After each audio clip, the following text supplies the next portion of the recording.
IELTS 16. Test 2. The test is in 4 parts. At the end of the test, you will be given 10 minutes to transfer your answers to the answer sheet. Part 1. You will hear a woman phoning a company that converts old photographs to digital format. First, you have some time to look at questions 1 to 3.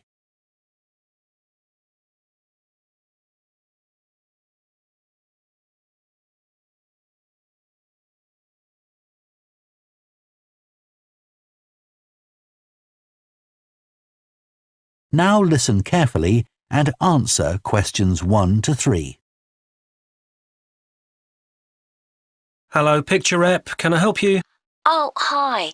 I saw your advertisement about copying pictures to disk, and I'd like a bit more information about what you do. Sure. What would you like to know? Well, I've got a box full of old family photos that's been up in the attic for years.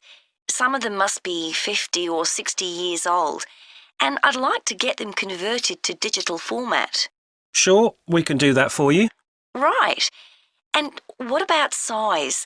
The photos are all sorts of sizes. Are there any restrictions? Well, the maximum size of photo we can do with our normal service is 30 centimetres, and each picture must be at least 4 centimetres. That's the minimum we can cope with. Well, that should be fine. And some of them are in a frame. Should I take them out before I send them? Yes, please. We can't copy them otherwise. And also the photos must all be separate. They mustn't be stuck into an album. OK, that's not a problem. So, can you give me an idea of how much this will cost? I've got about 360 photos, I think. We charge £195 for 300 to 400 photos for the basic service. OK, and does that include the disc? Yes, 1 disc, but you can get extra ones for £5 each. That's good. So, do I need to pay when I send you the photos? No, we won't need anything until we've actually copied the pictures. Then we'll let you know how much it is, and once we've received the payments, we'll send the parcel off to you. Right. Before you hear the rest of the conversation, you have some time to look at questions 4 to 10.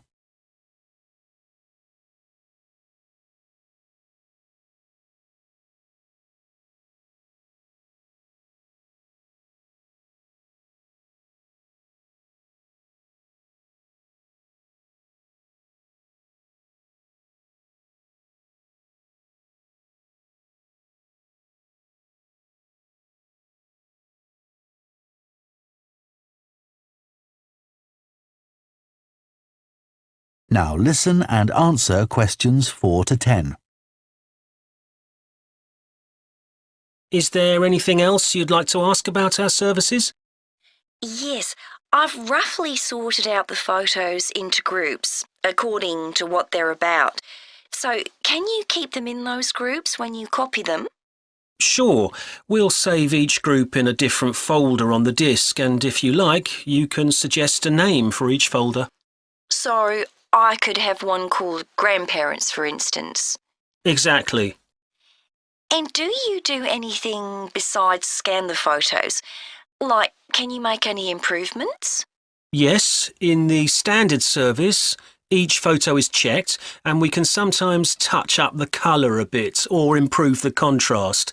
That can make a big difference. OK, and some of the photos are actually quite fragile. They won't get damaged in the process, will they? No, if any look particularly fragile, we'd do them by hand. We do realise how precious these old photos can be. Sure.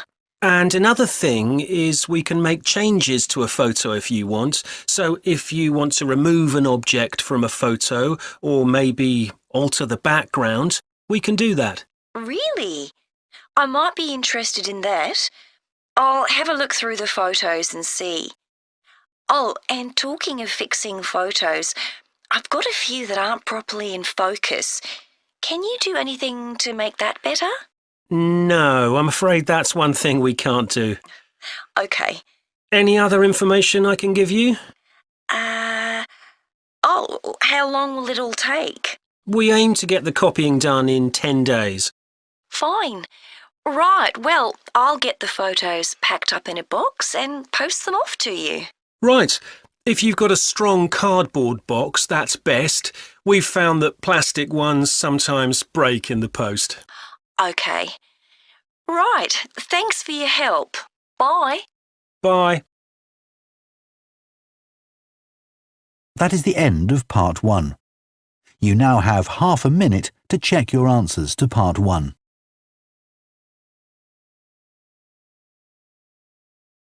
Part 2. You will hear a head teacher talking to parents of pupils about changes at the school. First, you have some time to look at questions 11 to 15.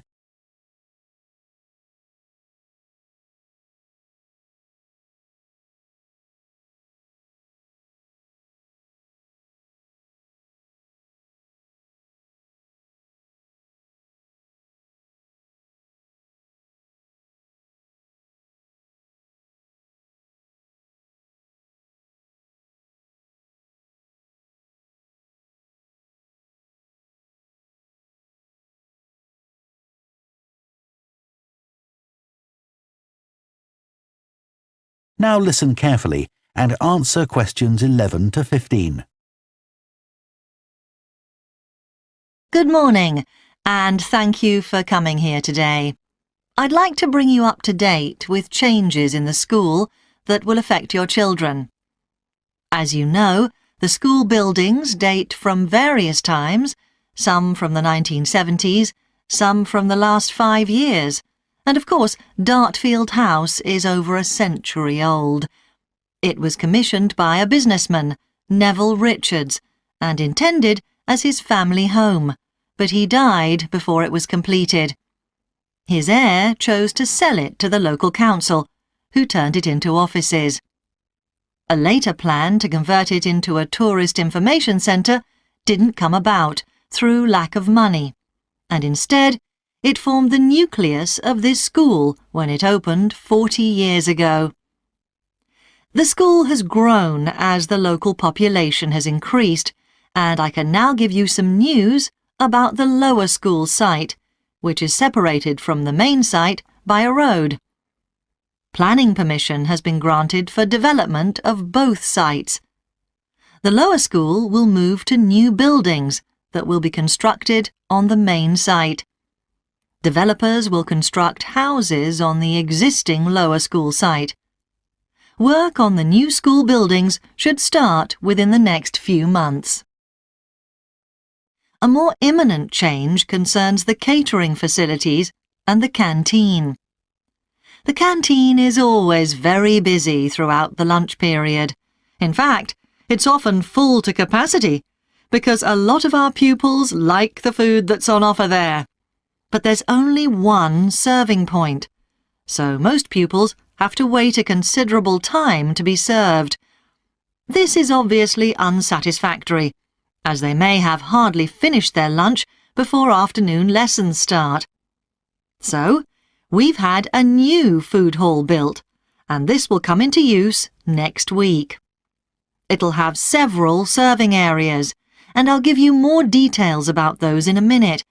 But one thing we ask you to do to help in the smooth running of the food hall is to discuss with your children each morning which type of food they want to eat that day, so they can go straight to the relevant serving point. There won't be any junk food. Everything on offer will be healthy, and there's no change to the current system of paying for lunches by topping up your child's electronic payment card online. You may be wondering what will happen to the old canteen. We'll still have tables and chairs in there, and pupils can eat food from the food hall or lunch they've brought from home. Eventually, we may use part of the canteen for storage, but first, we'll see how many pupils go in there at lunchtime. Before you hear the rest of the talk, you have some time to look at questions 16 to 20.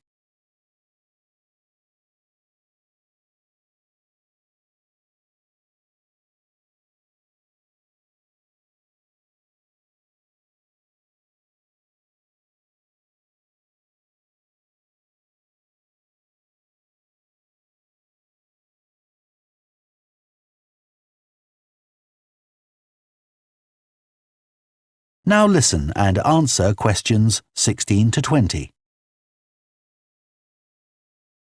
OK, back to the serving points in the food hall, which will all have side dishes, desserts and drinks on sale, as well as main courses.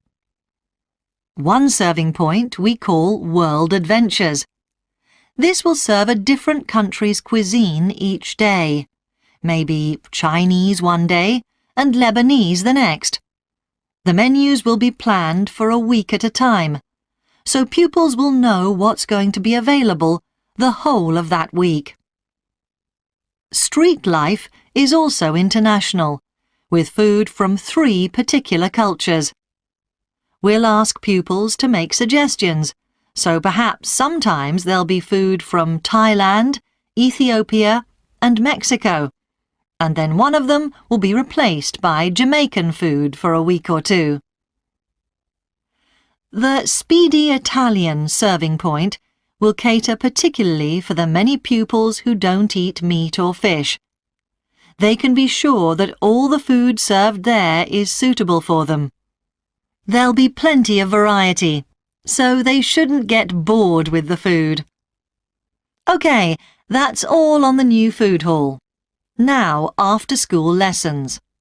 These are very popular with pupils, particularly swimming. In fact, there's a waiting list for lessons. Cycling is another favourite, and I'm delighted that dozens of pupils make use of the chance to learn to ride in off-road conditions. It means that more and more cycle to and from school every day. As you know, we have a well-equipped performance centre, and we're going to start drama classes in there too. Pupils will be able to join in just for fun, or work up to taking part in a play. We hope to put on at least one a year. We already teach a number of pupils to use the sound and lighting systems in the centre, and a former pupil has given a magnificent grand piano to the school, so a few pupils will be able to learn at the school instead of going to the local college, as many of them do at the moment. That is the end of Part 2. You now have half a minute to check your answers to Part 2.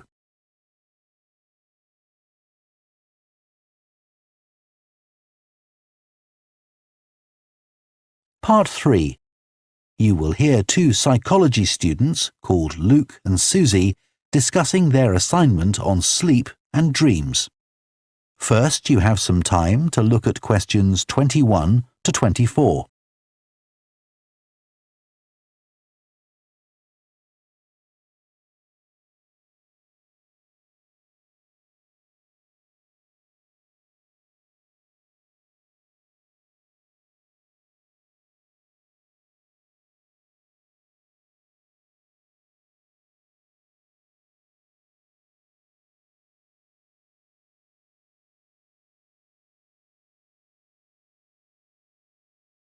Now listen carefully and answer questions 21 to 24.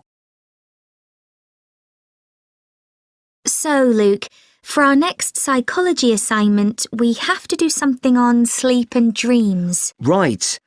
I've just read an article suggesting why we tend to forget most of our dreams soon after we wake up. I mean, most of my dreams aren't that interesting anyway. But what it said was that if we remembered everything, we might get mixed up about what actually happened and what we dreamed. So it's a sort of protection. I hadn't heard that idea before. I'd always assumed that it was just that we didn't have room in our memories for all that stuff. Me too. What do you think about the idea that our dreams may predict the future? It's a belief that you get all over the world. Yeah, lots of people have a story of it happening to them. But the explanation I've read is that for each dream that comes true, we have thousands that don't, but we don't notice those. We don't even remember them. We just remember the ones where something in the real world, like a view or an action, happens to trigger a dream memory. Right. So it's just a coincidence, really. Something else I read about is what they call segmented sleeping. That's a theory that hundreds of years ago, people used to get up in the middle of the night and have a chat or something to eat, then go back to bed. So I tried it myself. Why? Well, it's meant to make you more creative. I don't know why, but I gave it up after a week. It just didn't fit in with my lifestyle. But most preschool children have a short sleep in the day, don't they? There was an experiment some students did here last term to see at what age kids should stop having naps, but they didn't really find an answer.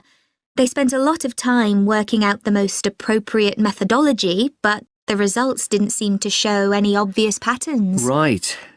Anyway, let's think about our assignment. Last time I had problems with the final stage, where we had to describe and justify how successful we thought we'd been. I struggled a bit with the action plan too. I was okay with the planning, but I got marked down for the self-assessment as well. And I had big problems with the statistical stuff. That's where I really lost marks. Right. Before you hear the rest of the discussion, you have some time to look at questions 25 to 30.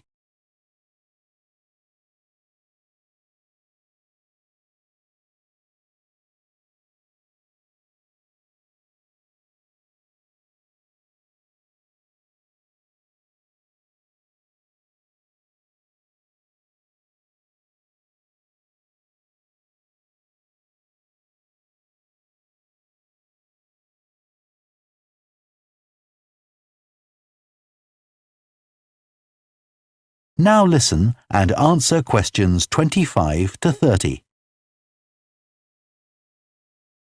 So, shall we plan what we have to do for this assignment? Okay.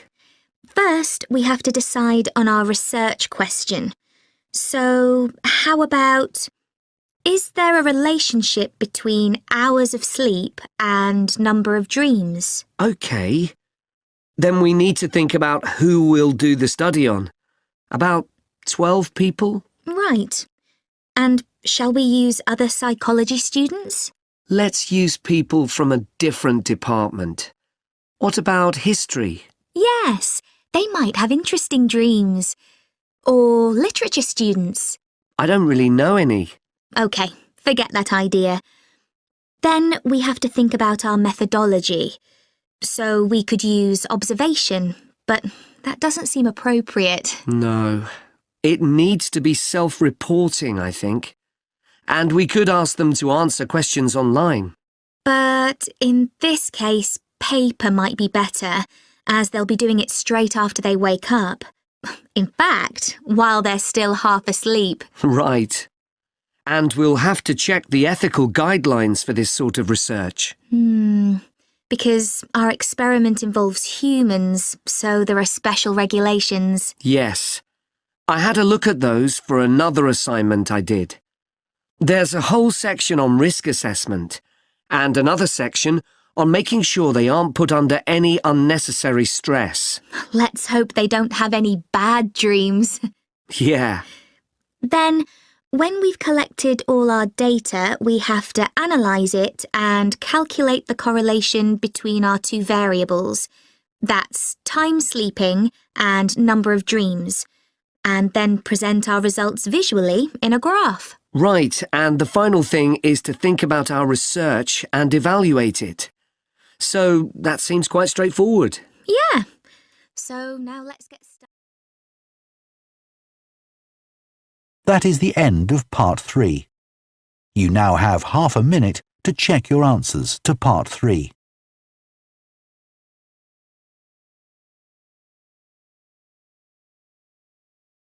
Part 4. You will hear a sports science student giving a presentation on the health benefits of dance. First, you have some time to look at questions 31 to 40.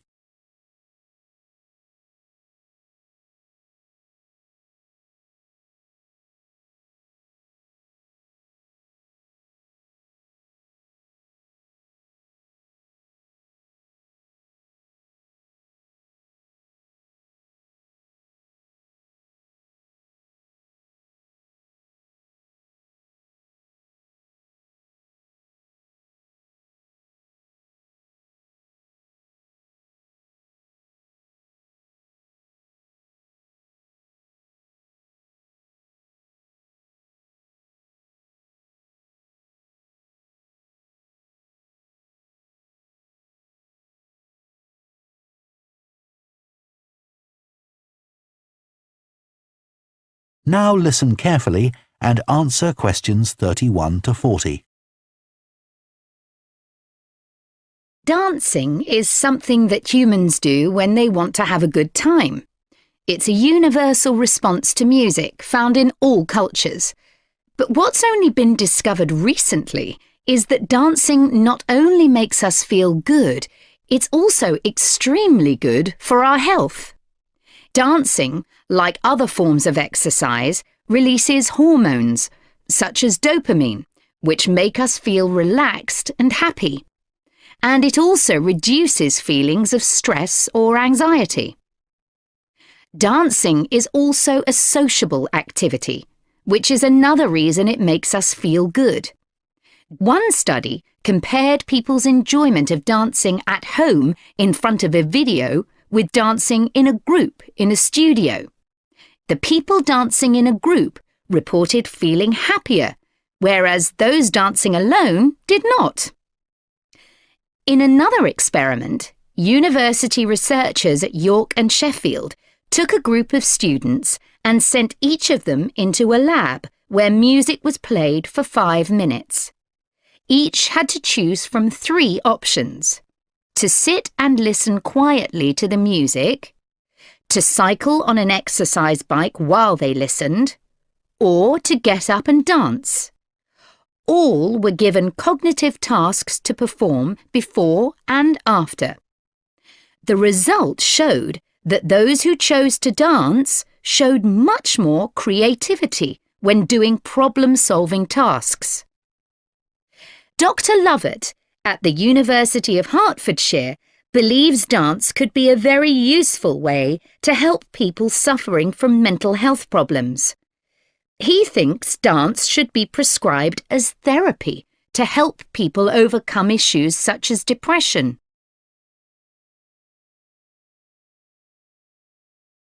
It's well established that dance is a good way of encouraging adolescent girls to take exercise. But what about older people? Studies have shown that there are enormous benefits for people in their 60s and beyond. One of the great things about dance is that there are no barriers to participation. Anyone can have a go, even those whose standard of fitness is quite low. Dance can be especially beneficial for older adults who can't run or do more intense workouts, or for those who don't want to. One 2015 study found that even a gentle dance workout helps to promote a healthy heart. And there's plenty of evidence which suggests that dancing lowers the risk of falls, which could result in a broken hip, for example, by helping people to improve their balance. There are some less obvious benefits of dance for older people too. One thing I hadn't realised before researching this topic was that dance isn't just a physical challenge. It also requires a lot of concentration, because you need to remember different steps and routines. For older people, this kind of activity is especially important because it forces their brain to process things more quickly and to retain more information. Current research also shows that dance promotes a general sense of well-being in older participants, which can last up to a week after a class. Participants report feeling less tired and having greater motivation to be more active and do daily activities such as gardening or walking to the shops or a park. Ballroom or country dancing, both popular with older people, have to be done in groups. They require collaboration and often involve touching a dance partner, all of which encourages interaction on the dance floor. This helps to develop new relationships and can reduce older people's sense of isolation, which is a huge problem in many countries.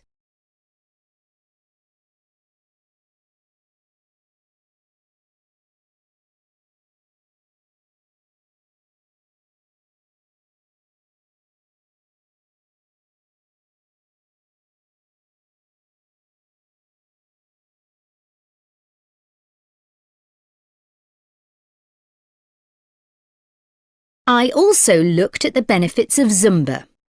15 million people in 180 countries now regularly take a Zumba class, an aerobic workout based on Latin American dance moves. John Porcari, a professor of exercise and sports science at the University of Wisconsin, analysed a group of women who were Zumba regulars and found that a class lasting 40 minutes burns about 370 calories. This is similar to moderately intense exercises like step aerobics or kickboxing. A study in the American Journal of Health Behavior showed that when women with obesity did Zumba 3 times a week for 16 weeks, they lost an average of 1.2 kilos and lowered their percentage of body fat by 1%. More importantly, the women enjoyed the class so much that they made it a habit and continued to attend classes at least once a week. Very unusual for an aerobic exercise program. Dance is never going to compete with high-intensity workouts when it comes to physical fitness gains, but its popularity is likely to keep on rising because it's such a fun way to keep fit. That is the end of Part 4. You now have 1 minute to check your answers to Part 4.